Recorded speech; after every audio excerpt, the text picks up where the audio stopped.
Bonjour, cours de chimie numéro 4, l'atome et son noyau, les ions monoatomiques. Donc on a fait les révisions de cours et puis là on va rédiger ensemble les deux exercices qu'on peut vous poser sur ce chapitre qui sont d'un niveau maintenant seconde, on a un petit peu dépassé ce qui se passait en troisième.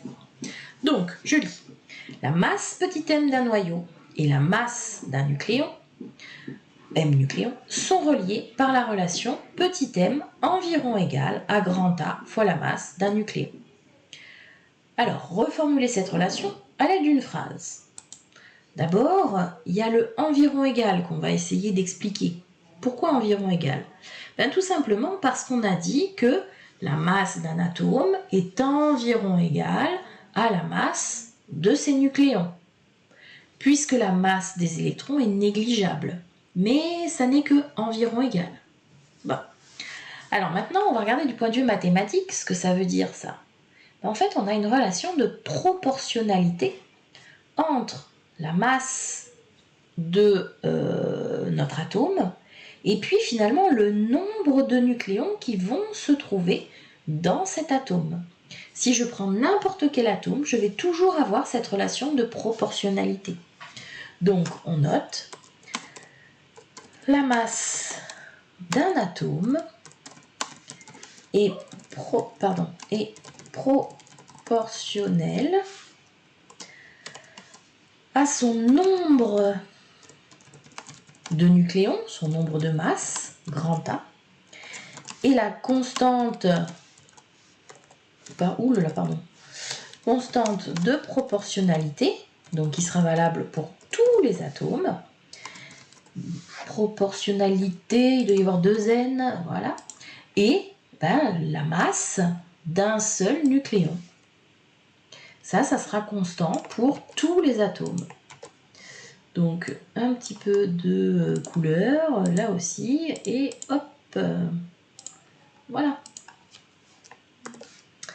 Donc il faut savoir traduire une expression mathématique par une phrase.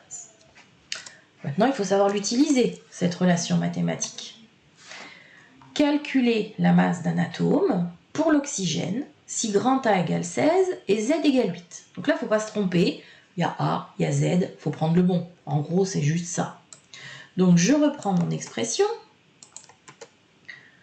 Là, c'est pareil. On va lui mettre un peu de couleur. Et puis la bonne taille. Et je remplace par quoi ? Grand A, ça fait 16. Multiplié par la masse d'un seul nucléon. Ça, vous l'avez dans votre cours. Il est hors de question que vous appreniez la valeur par cœur. 1,67 fois 10 puissance moins 27. Moins 27 kg. Et si on fait le calcul, eh bien on trouve 2,67 fois 10 puissance moins 26 kg.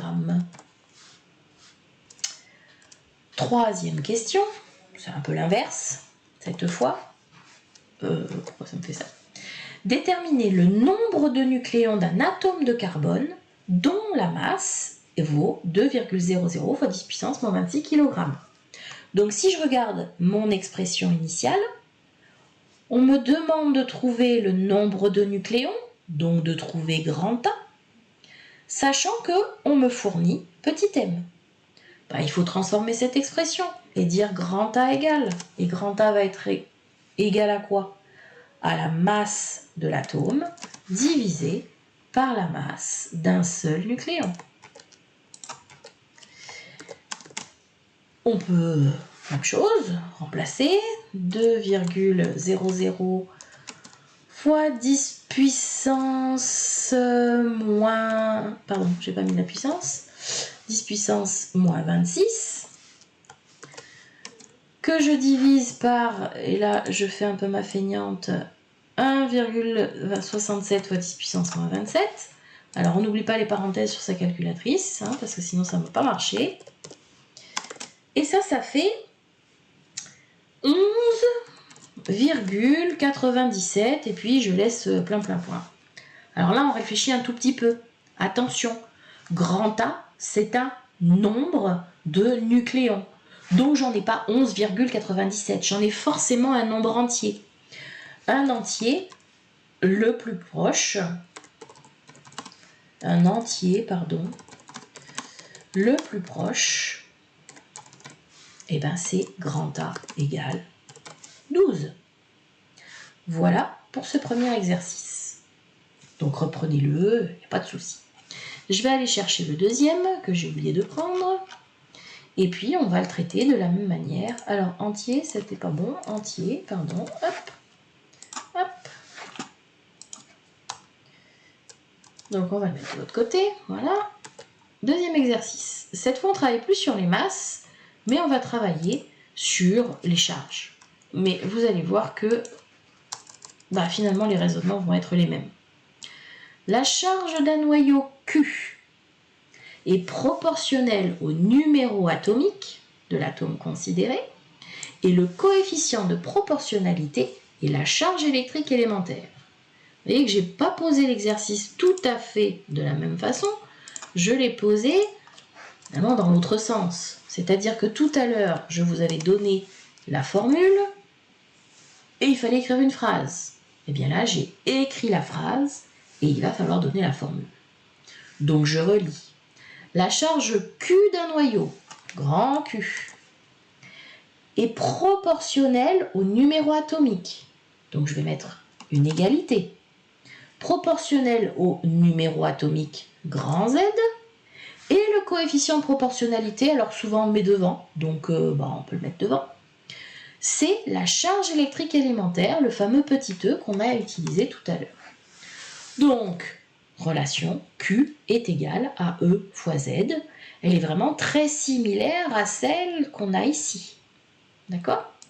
On a remplacé les charges par des masses, on a remplacé des masses par des charges, et puis le numéro atomique par le nombre de masses qu'on avait au départ par le numéro atomique. Bon, on a su transformer cette écriture, cette phrase en une expression mathématique. On va l'utiliser. Calculer la charge du noyau de l'atome de carbone si A égale 12 et Z égale 6. Charge, grand, donc on va reprendre directement l'expression qui est ici. Q égale. Et on remplace. Comme vous n'avez pas à connaître la masse d'un nucléon, vous n'avez pas non plus à connaître la valeur de la charge élémentaire, 1,6 fois 10 puissance moins 19 coulombs. Ça vous sera toujours redonné. Multiplié par grand Z, alors c'est là qu'on ne se trompe pas, comme on ne s'est pas trompé tout à l'heure entre A et Z, grand Z, c'est 6. Et si on fait le calcul de tout ça, ça nous fait 9,6 fois 10 puissance moins 19 toujours coulombs. Bien évidemment, j'ai fait la petite question inverse, c'est-à-dire de déterminer le numéro atomique pour un noyau dont on me donne la charge. On me donne Q égale 1,28 fois 10 puissance moins 18 coulombs. Je veux retrouver le numéro atomique, autrement dit, le nombre de protons qui va se trouver dans ce noyau. J'utilise la formule qui est là, mais en l'inversant, c'est-à-dire en donnant Z égale. Z égale quoi? Q divisé par petit e. Q, 1,28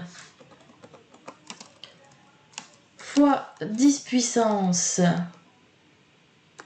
moins, combien on a dit? 18, divisé par, et là c'est pareil, je refais un peu ma feignasse, 1,6 fois 10 puissance moins 19. Je vais pas y arriver, voilà. Et tout ça, ça fait 8. Là encore, il faut trouver l'entier le plus proche. Je crois qu'ici, ça fait juste 8. Donc là, il n'y a même pas d'entier. C'est directement l'entier. Mais si jamais ça tombe pas juste, on fait comme là. On cherche l'entier le plus proche. Parce qu'un nombre de protons, c'est un nombre. C'est forcément un entier. Voilà, je vous laisse un petit peu méditer, refaire ces deux exercices. Bon, vous avez vu, c'est pas non plus très compliqué.